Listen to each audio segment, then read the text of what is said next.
In 1901, Frederick Mackay, a dental school graduate, left the East Coast to open a dental practice in Colorado Springs. There, he was astonished to see brown stains on teeth of people. They were so severe in Colorado Springs that sometimes entire teeth were the color of chocolate candy, and they were permanent. He tried to find the reason for those permanent stains, but this dental disease was not mentioned anywhere in the dental literature of those days. Local residents blamed the problem on many number of strange factors, such as eating too much pork, consuming inferior milk, drinking water, and lots of other reasons. Mackay decided to initiate the research himself on these stains. Initially, no one showed any interest, and it took time for local practitioners to support the research on the brown stain. In 1909, dental researcher Dr. G.V. Black agreed to come to Colorado Springs and collaborate with him. Black wrote later, after arriving the city, that he found the disease was prominent in every group of children. And later, Colorado Springs Dental Society conducted a study showing that almost 90% of the city's locally born children had signs of these stains. Mackay and Black investigated on the case, and their findings were mottled enamel resulted from developmental imperfections in children's primary and permanent teeth. This finding meant no risk of developing brown stains in people whose permanent teeth are already calcified and developed without the stains. Second, affected teeth were surprisingly and strangely resistant to decay. Mackay suspected that water could be the cause, as residents told, but Black was skeptical. In 1915, Black was died after working on the case for 6 years. In 1923, Mackay trekked across the Rocky Mountains to Oakley to meet with parents who had noticed these brown stains on their children's teeth. Parents told Mackay that the stains began appearing shortly after Oakley constructed a communal water pipeline to a warm spring 5 miles away.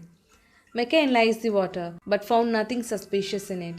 But he advised town leaders to abandon the pipeline altogether and use another nearby spring as a water source. Mackay's advice did work. Within a few years, the younger children of Oakley were sprouting healthy secondary teeth without any mottling. Mackay now had his confirmation, but he still had no idea what could be wrong with the water in Oakley, Colorado Springs, and other affected areas. Dr. Grover traveled to Bauxite to investigate reports of the familiar brown stains. Mackay met him, and the two discovered that the mottled enamel disorder was prevalent among the children of Bauxite, but non-existent in another town only 5 miles away. Again, Mackay analyzed the bauxite water supply. Again, the analysis provided no clues. Mackay and Dr. Grover published a report on their findings, and that reached the desk of Churchill. He was the chief chemist of ALCOA, which owned Bauxite as a company town.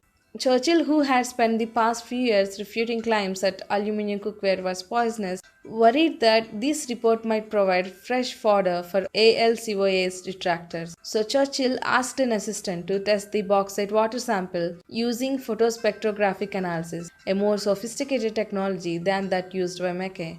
After several days, the assistant reported that the town's water had high levels of fluoride. Churchill asked his assistant to get another sample and test. Again, the result showed high levels of fluoride in town's water. In 1931, Churchill sent a letter to Mackay on this new revelation and advised Mackay to collect water samples from other towns where this tunnel problem has been experienced. Mackay collected the samples, and within months he had his answer.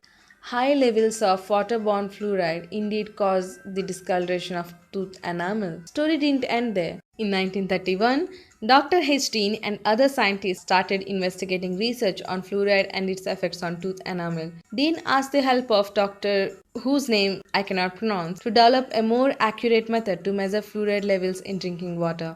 And within 2 years, the doctor, whose name is hard to pronounce, had developed a state of the art method to measure fluoride levels in water with an accuracy of zero point 0.1 parts per million. By the late 1930s, using this new method, Dean and his staff started comparing fluoride levels in drinking water across the country and had made a critical discovery that fluoride levels of up to 1.0 ppm in drinking water did not cause enamel fluorosis in most people. Then he recalled from reading Mackay's and Black's studies on fluorosis that mottled tooth enamel is resistant to decay and wondered whether adding fluoride to drinking water would help fight tooth decay. In 1945, Grand Rapids added fluoride to its public water supply and became the first city in the world to fluoridate its drinking water.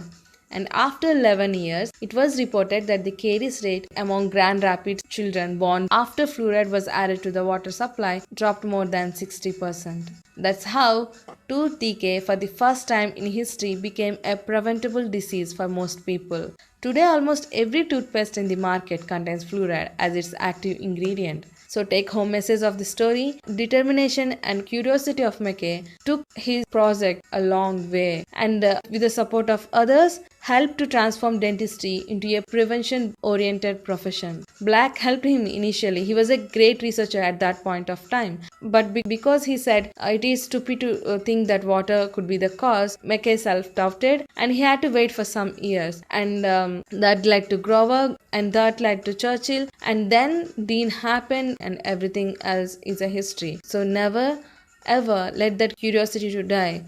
It might take years, as in McKay's case. Now, almost every dental student might have read this story. That's the end of the video. Take care and smile.